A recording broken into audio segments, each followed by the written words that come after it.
This is my new bcam, the a6400, and I am surrounded by many things that I have purchased to combine them together to make the ultimate a6400 bcam to complement my a7 III A cam, which is filming me right now. So the base is, well, obviously the a6400 because I just stated it. And the reason I picked the a6400 is actually because it's basically a miniaturized a7 III without IBIS. It has the same video modes, same picture profiles, same, downsampled 6K to 4K just with a smaller sensor. So it produces really good video, and that is the point of this bcam. But we need to attach some things because this thing has some serious limitations to be used as a bcam, so we need to fix those. And the first one is, well, we've nowhere to put stuff on this because the infamous flippy up screen means that if you try and put a mic on, it's going to block the screen. So we need to fix that. We need to fix the comical battery. Like, seriously, this thing is like the world's most Mickey Mouse battery. That needs to be fixed. And just general usability, because it's so light, and we need a bit of weight to get rid of some of that micro jitter you see in cameras from people handhold filming. But also, probably most importantly, we need a lens. And this is the lens I've chosen for it, for now.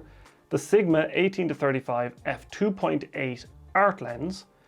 And not f2.8, f1.8 art lens, and it's a beast. I absolutely love it.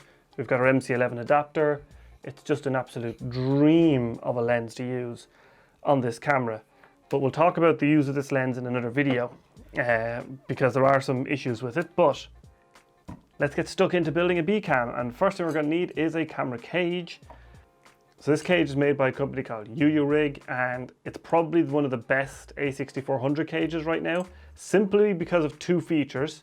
The first one is the bottom screw here is actually an Allen key and a flat screw, so you can tighten it with a coin or something if you need to, but you can use an Allen key, which is so good because you can get it properly tight.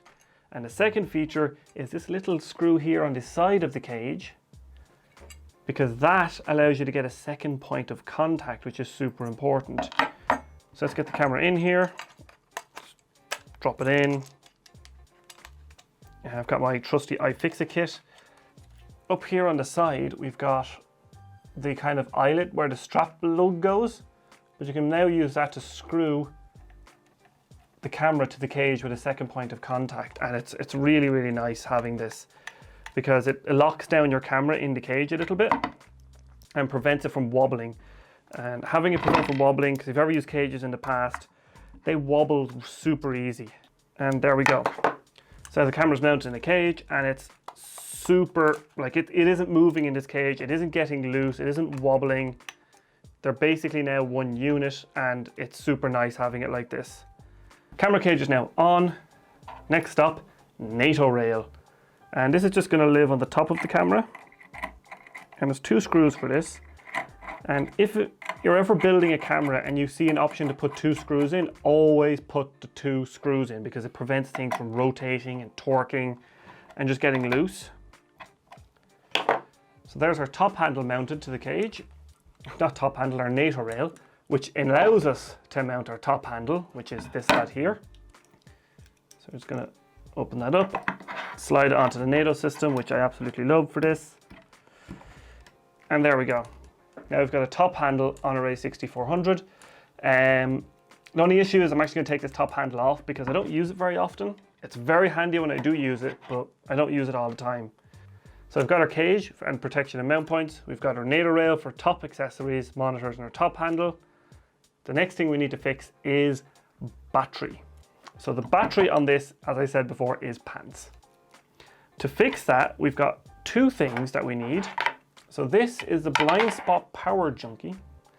And I backed this on Kickstarter to get one of these late last year, I believe. And then this is a dummy battery, which is a WP50 battery, the type that's in this, but it's a dummy battery. And the reason I like this one is, well, mostly because it fits, but this kind of setup where you have the dummy battery connected to a plate like this, and this enables you essentially to power this camera with NPF batteries, which are these ones here. So I've got an army of these because they power my lights, they power my Atomos V, they power everything. Take this 970, okay? It's a big beast of a battery. It's about 9,000 milliamp hours. It's worth about 8 of those small batteries, which is huge. That means you can run it for like 8 times longer, and because this is no record limit, you can just record for days. So we need to attach this battery plate to the camera, and the way we're going to do that is, I believe we're going to put it on this side here is where I'd picked, and we need to use a plate because I want to be able to take this off easily. So I also got these quick release plates. I found them on eBay. They're these little like small quick release plates, and you put this down and it locks, and then it can't go anywhere. So where I'm at the base on the side here, we're going to put the base quick release plate on this, and now our battery plate slide in. And now we've got our battery plate mounted on the side of our camera, where it won't block the screen, but it's also not blocking the side ports on the camera here. And slight side note, these side ports, this cover, really good, Sony. I like this cover.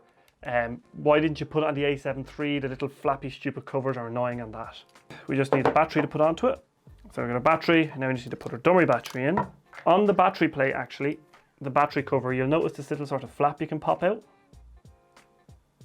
So by opening that flap there, we can actually run the wire and close this in. So we just snake this in, fold it down, put the door down, lock it. And now we have our wire coming out of our battery compartment, which we can now run to this. I'll probably end up taking this section of wire out, this curly section, and fixing this up and, you know, putting cable ties and things on it. But now we've got our battery pack on, and as you can see, the camera is now powered by the Sony NPF battery. So we've now, with this little small one, the 330, we have doubled the battery life of the camera, if not tripled. With this one, it's about 5 to 6 times, and with this one, it's about 8 to 9 times. So we got lots of power now for our camera, and that's great. The next thing we're going to need is a microphone, and then just pop that into the hot shoe, which is on the right here. Tighten her down, and then take this little short cable, which is actually a really nice little cable, into the back, and then we can run that wire sort of around the front here and into the microphone slot, into the microphone on the left hand side of the camera. So now it's starting to look pretty slick, starting to look like a proper camera. Last thing we need to do is a quick release plate. So we're going to turn the camera over and balance it on the microphone. Don't do that.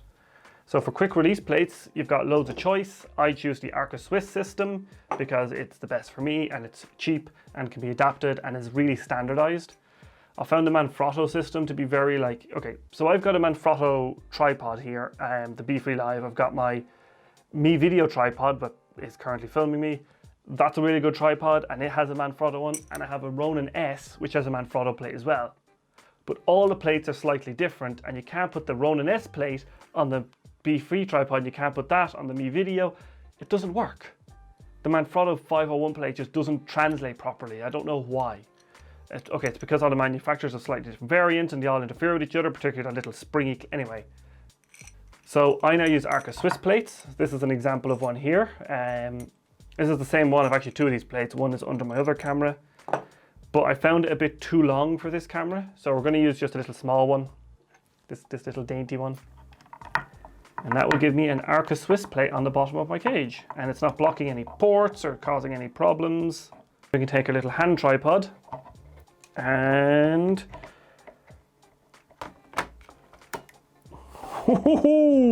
that's nose heavy. Let's just rotate this so it's over the leg so it won't fall as easy. There she is, the B camera.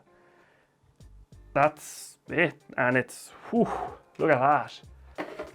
Okay, so that's the B camera built, and she is ready to go filming.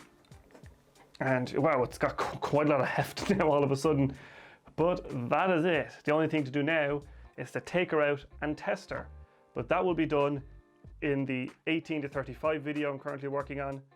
But that is it for this video, unfortunately, guys, and I'll see yous next time.